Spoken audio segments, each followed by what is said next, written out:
Dieu.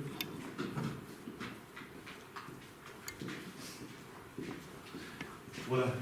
Donc je voudrais parler ce matin d'un sujet qui a peut-être un trait avec les vœux de nouvelle année, mais surtout qui nous projette dans l'avenir, hein, puisque le thème c'est l'espérance.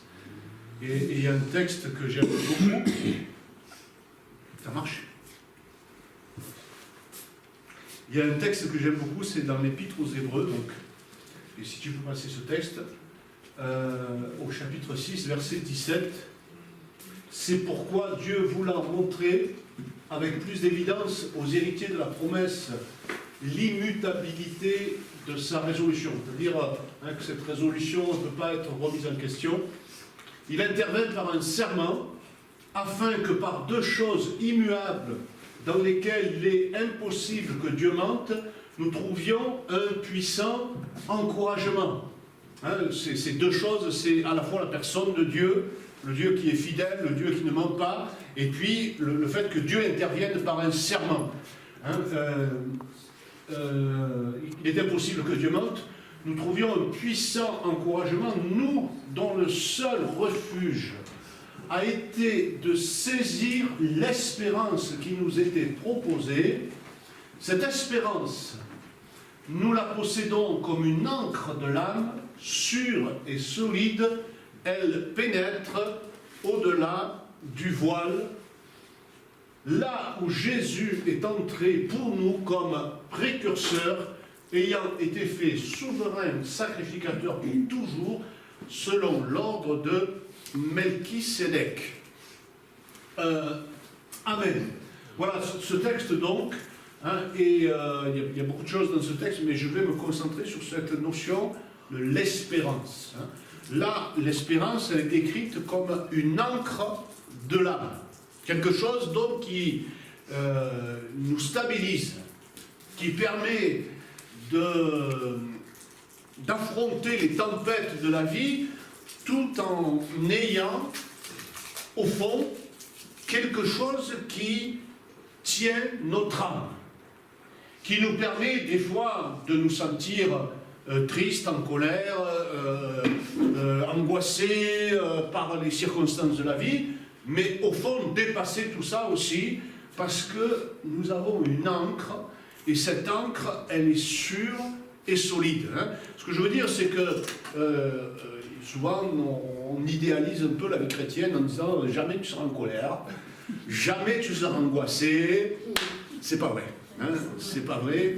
On n'est pas des robots, on n'est pas construit en béton, hein, et on a des émotions, des sentiments, on réagit parfois aux circonstances de la vie, des fois peut-être même plus que ce que nous le voudrions nous-mêmes, et on est comme ça, mais on a une ancre sûre et solide, une ancre de l'âme, hein, qui nous permet d'affronter tout ça, et qui nous permet de rester malgré tout stable.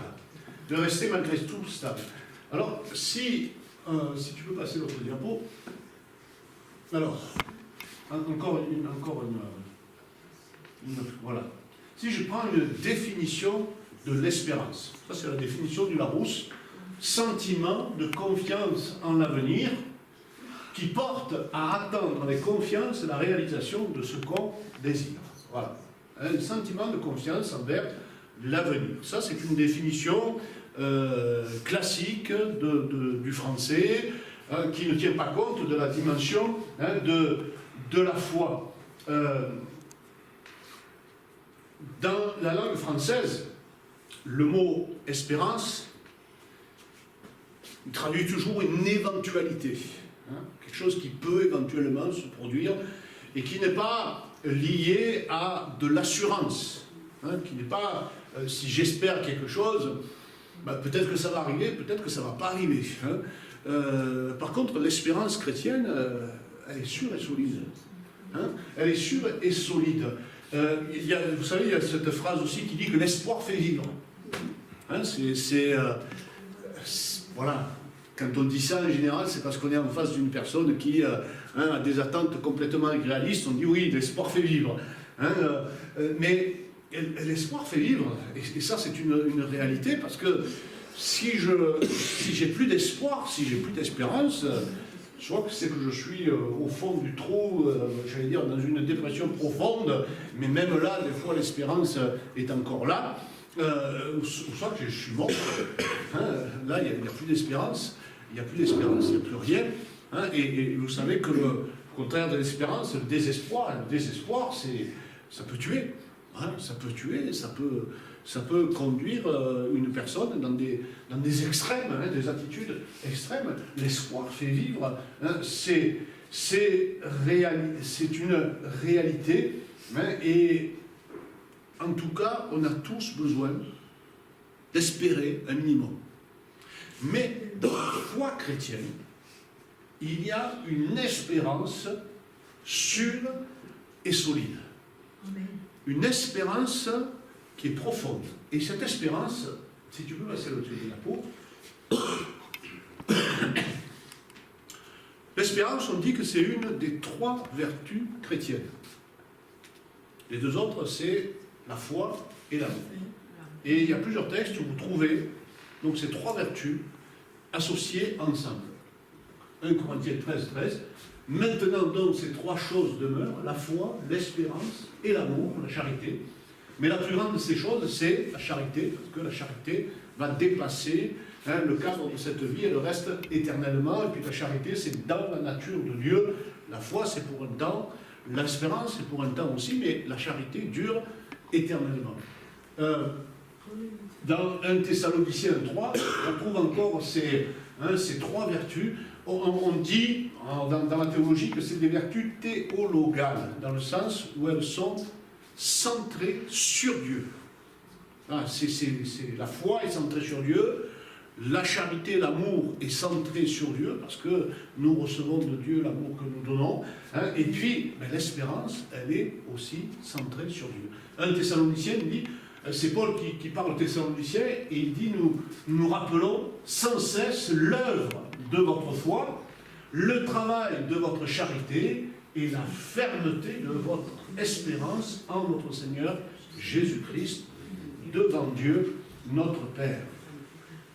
Ainsi, une des caractéristiques principales et centrales de l'espérance chrétienne, c'est qu'elle n'est pas basée sur des attentes au gré des vents, j'allais dire, hein, ou au gré de nos désirs du moment, mais l'espérance chrétienne, elle est centrée sur Dieu, sur Jésus-Christ.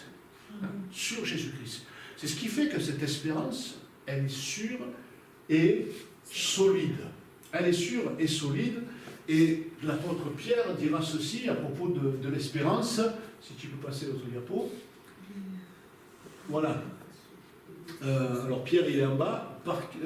Par lui, croyez en Dieu, lequel l'a ressuscité des morts, et lui a donné la gloire, en sorte que votre foi et votre espérance reposent sur Dieu. Hein. Et il dit la même chose à Timothée, Paul, apôtre de Jésus-Christ, par ordre de Dieu et notre Sauveur Jésus-Christ, et par ordre de Dieu, notre Sauveur, et de Jésus-Christ, notre espérance. Hein.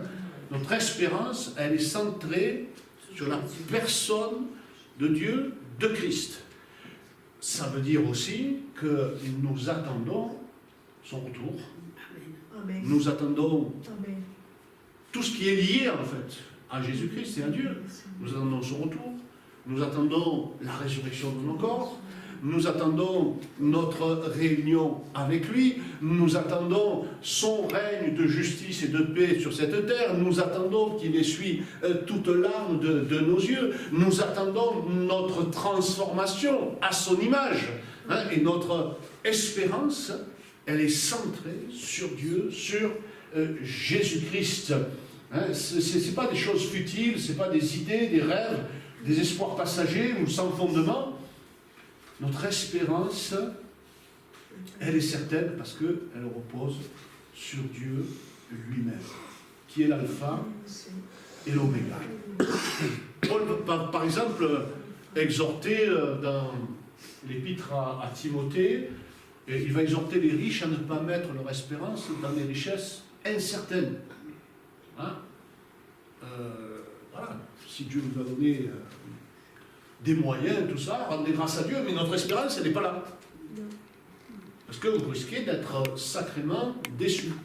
Qui sait ce qui se passera dans 5 ans, 10 ans, 15 ans, hein, qui sait comment la bourse tournera, qui sait si les banques tiendront ou pas, on n'en sait rien. Mais si mon espérance est simplement dans la réussite professionnelle, je risque d'être à un moment déçu. Mon espérance, elle est basée sur Dieu. Ailleurs, Paul exhorte les femmes veuves, hein, à mettre leur espérance en Dieu, hein, en opposition à des fois ce dont Paul parle là dans le cadre de ces veuves, c'est hein, des personnes qui, à un moment, à se remarier et montrent ainsi que leur espérance n'est pas basée sur Dieu. C'est pas que c'est mal de se remarier, hein, mais c'est simplement de faire attention à une fausse espérance. Hein, de penser que je vais trouver mon espérance et mon salut dans la restauration d'une relation.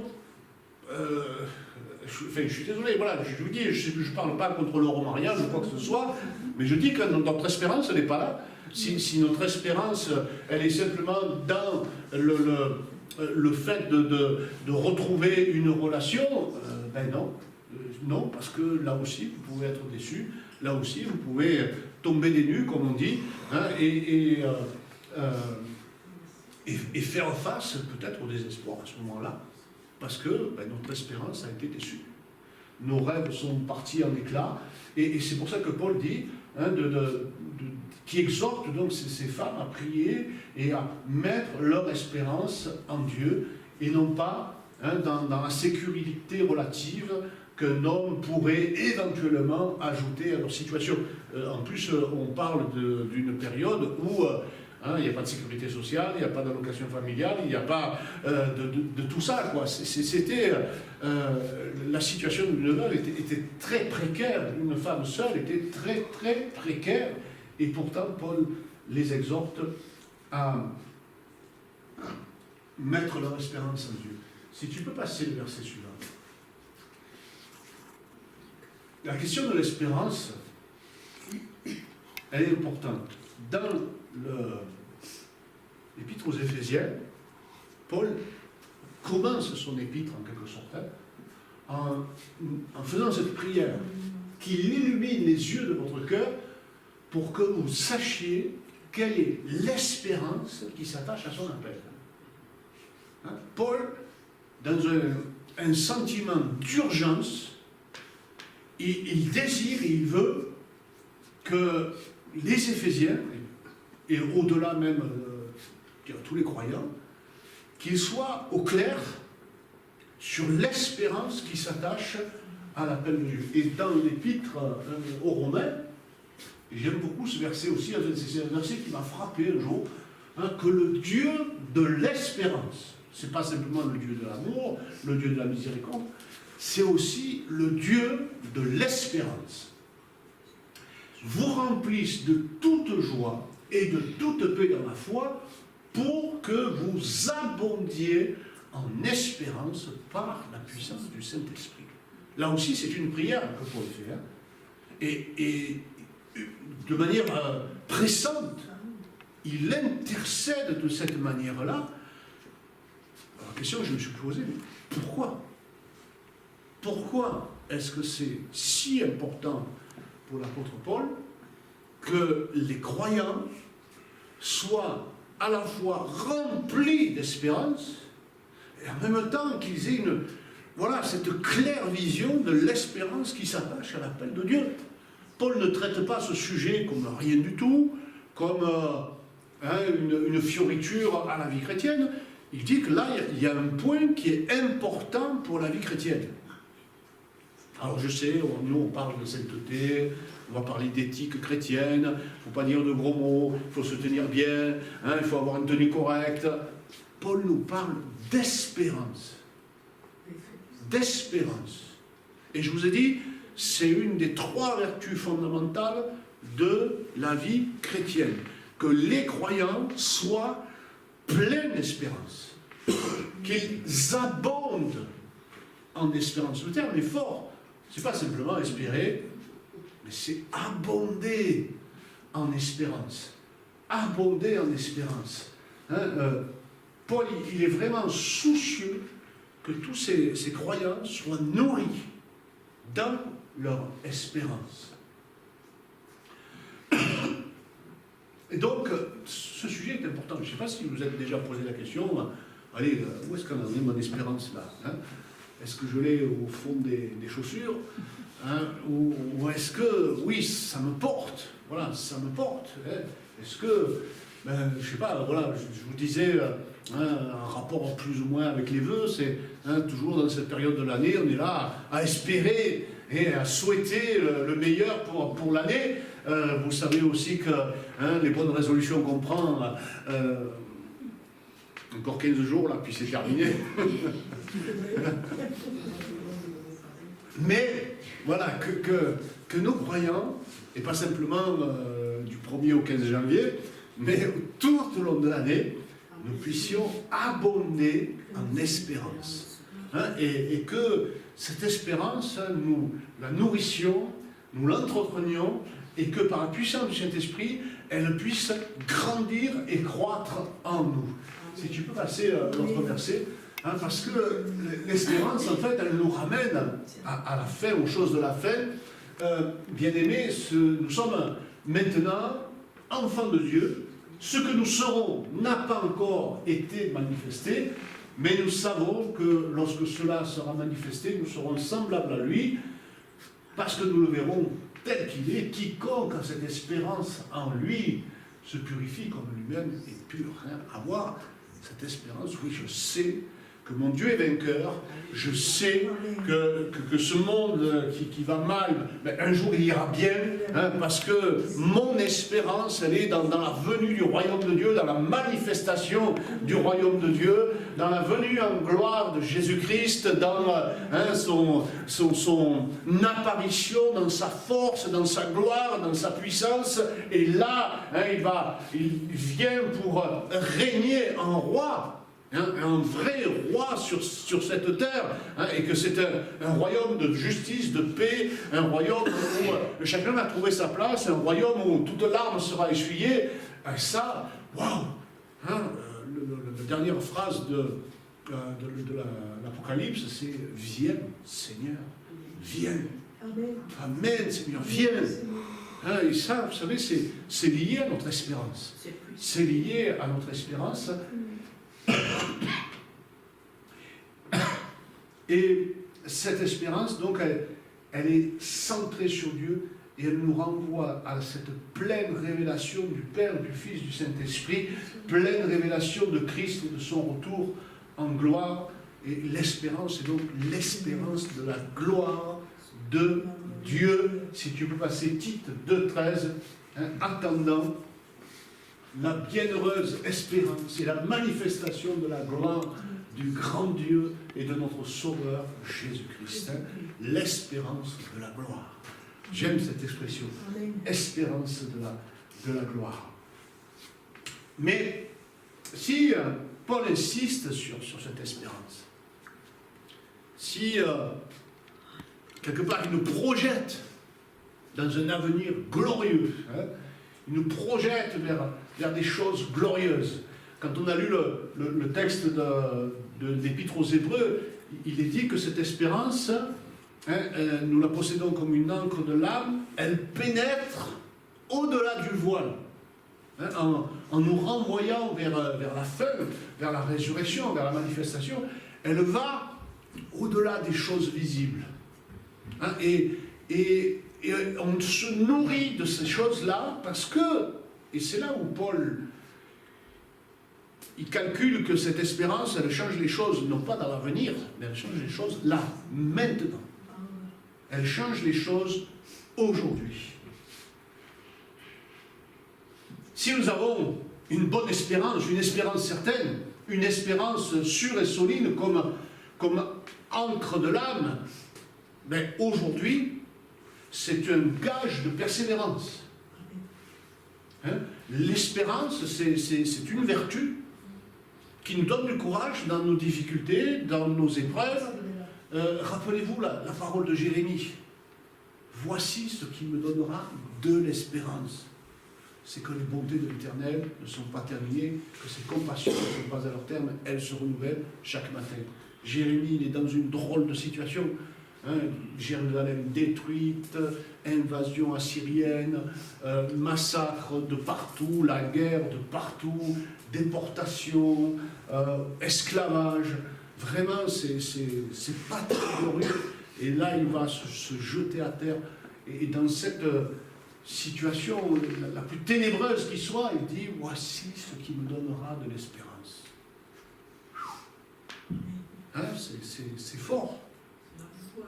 C'est vraiment fort. Combien de gens se sont suicidés après le krach boursier de 1929.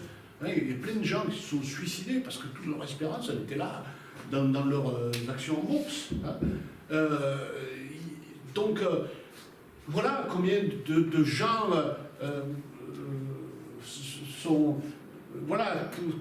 capotent complètement, baissent les bras parce que tout s'écroule autour d'eux. Mais voici ce qui nous donnera de l'espérance. Les bontés de l'Éternel ne sont pas à leur terme, elles se renouvellent chaque matin. Paul parle de l'espérance comme... alors, passe encore, parce que ça c'est le diapo que j'ai ramené.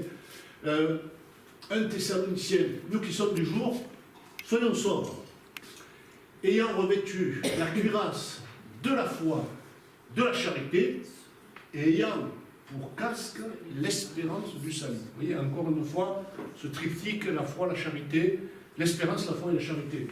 Et là, l'espérance, quelque part, c'est une arme. C'est une arme. C'est pas simplement l'espoir fait vivre. Non, non. Là, l'espérance chrétienne, c'est une arme défensive. C'est un casque que l'on met un peu dans la même veine que le texte de l'épître aux Éphésiens. Revêtez-vous de toutes les armes de Dieu. Mais si Paul prie pour que les Éphésiens ou les Romains abondent en espérance, qu'ils aient une claire vision de l'espérance, c'est parce que c'est une arme. C'est une arme et quand, des fois, on voit des gens passer par toutes sortes de problèmes. Justement, vendredi, là, je suis allé voir une sœur qui a un cancer, tout ça, qui vient de passer toute une série de chimio, et les médecins lui disent Madame, vous travaillez? Parce que, je sais pas, il y a eu une réflexion, d'un coup le médecin réalise qu'elle continue à travailler. Et bien elle dit oui.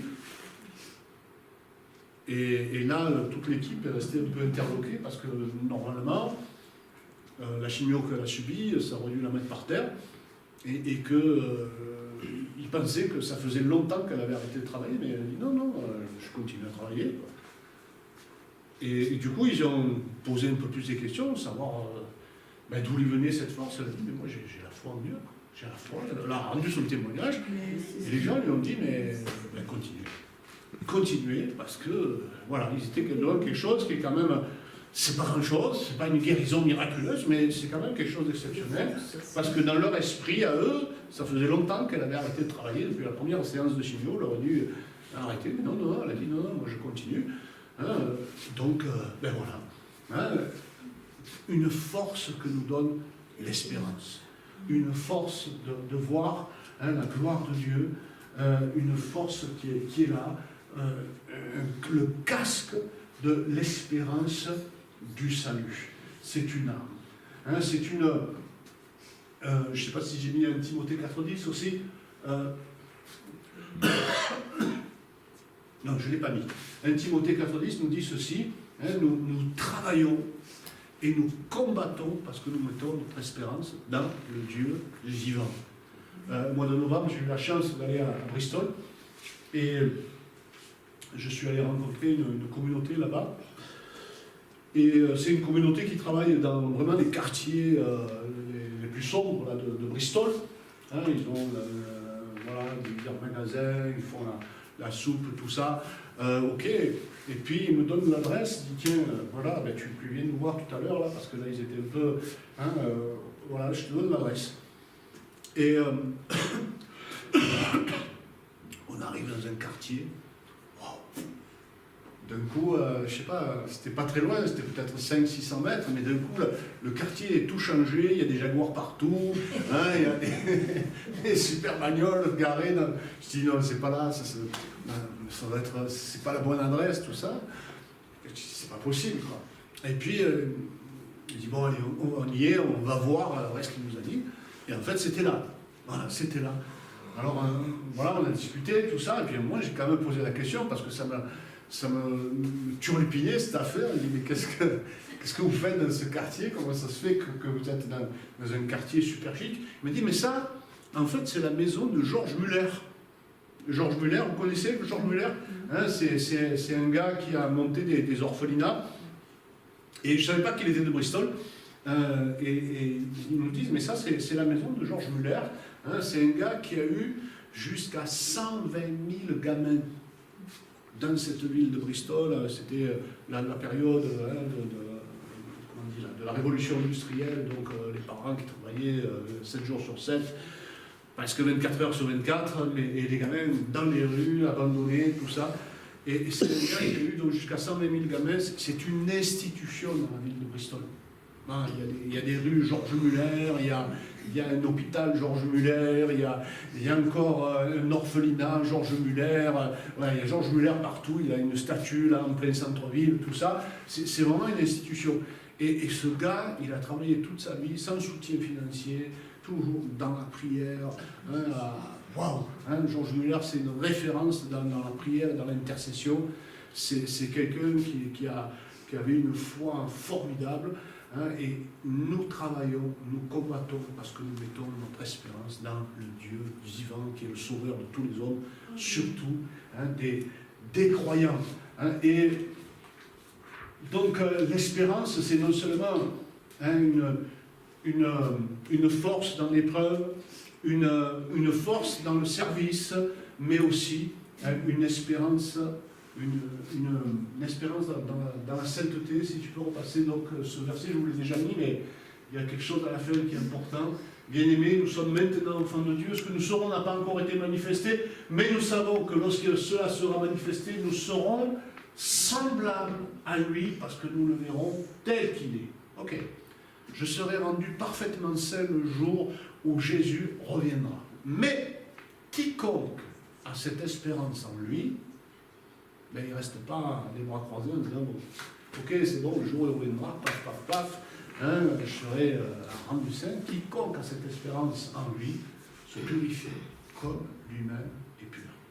Donc l'espérance de la gloire de Dieu, une motivation pour travailler dans ma vie, pour essayer de m'approcher de l'image de Christ, de chercher tous les moyens de la grâce pour m'approcher de l'image de Christ, la prière, la lecture de la parole de Dieu, la communion fraternelle, etc. Toutes ces choses-là dont nous avons besoin, tous les moyens de grâce dont nous avons besoin pour travailler dans ma vie, être irréprochable lors de son avènement, avoir une population à la sainteté de vie, à la consécration. Et lorsque Paul appelle dans la prière d'abonder en espérance, pas folle la guêpe.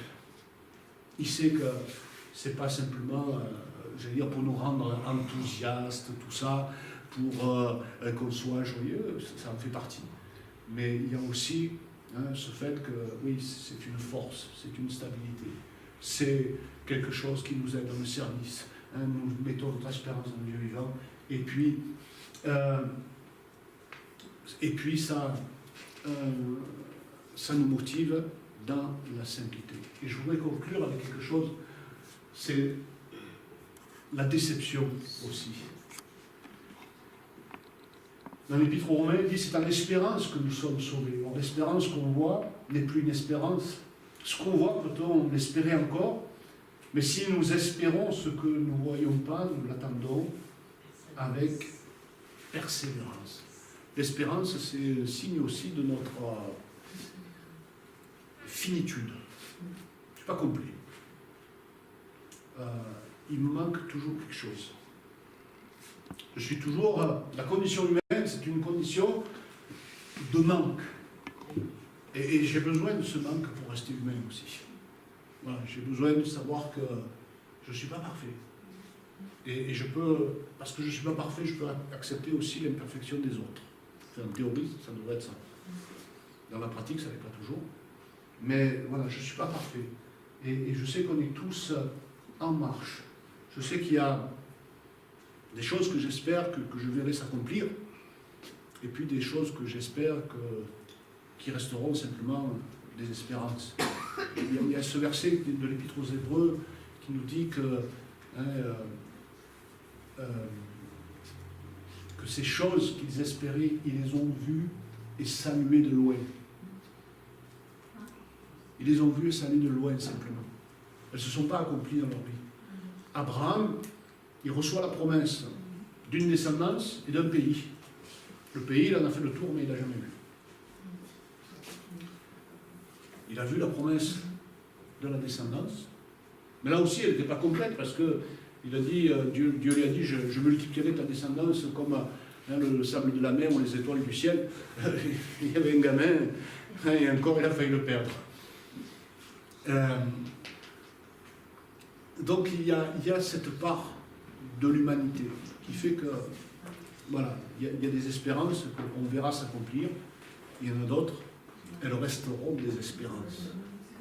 Il y a des combats que je mènerai qui verront des accomplissements, et des combats que je mènerai qui resteront des espérances. Mais ce n'est pas un problème. C'est pas un problème. Parce que c'est ça aussi d'être humain. Hein? C'est ça aussi d'être chair, os, d'être enfant de Dieu. Et de vivre sur cette terre une certaine imperfection et une certaine déception. Une certaine déception. Hein? Et si... c'est pas une mauvaise nouvelle. Hein? C'est toute la fragilité de cette condition humaine qu'il nous faut aussi accepter. C'est en espérance que nous sommes sauvés. L'espérance qu'on voit, c'est plus une espérance. Ce que l'on voit, est-ce qu'on peut l'espérer encore? Mais si nous espérons ce que nous ne voyons pas, nous l'attendons avec persévérance. Que la déception ne vous fasse pas lâcher la main du Seigneur, mais que vous sachiez aussi que la déception, ça fait partie de cette vie. Ça fait partie de cette condition humaine. Et que même si nous abondons en espérance, ce que je vous souhaite là pour cette année 2017, que nous puissions aussi accepter cette finitude de notre condition humaine et de voir des choses. Hein, il y a des choses que nous saluons de loin. Nous reconnaissons que nous sommes étrangers, voyageurs, que nous sommes passagers sur cette terre, et qu'à Dieu revienne toute la gloire. Alléluia. Merci Père pour ces moments. Merci pour l'espérance que tu as mis dans nos cœurs. Merci pour la certitude que nous donne cette espérance, la force, la joie que nous communique cette espérance, le fait de pouvoir espérer contre toute espérance. Seigneur, c'est une grâce. C'est une grâce. Seigneur, nous savons que notre espérance ne sera pas déçue. Mais en attendant, Seigneur, nous sommes dans ce monde confrontés aux difficultés, confrontés aux réussites et aux échecs, confrontés à toutes sortes de choses, Père éternel, à la dureté, à la violence de ce monde. Père éternel, je te prie vraiment. Oui, il y a quelque chose en nous qui crie, viens Seigneur, viens. Nous attendons ton règne et ton royaume, ta venue en gloire. Et Père, en attendant, nous voulons te remettre toutes choses. Et je te prie, je te remets ces bien-aimés qui sont là ce matin, je te les remets chacun, Père, et je prie que leur cœur soit rempli d'espérance, qu'ils soient renouvelés dans cette espérance. Et que vraiment cette espérance soit une marque sur leur vie, Seigneur Jésus. Une marque visible, lisible sur leur vie. Et qu'à toi revienne toute la gloire, mon Dieu. Amen. Amen. Amen.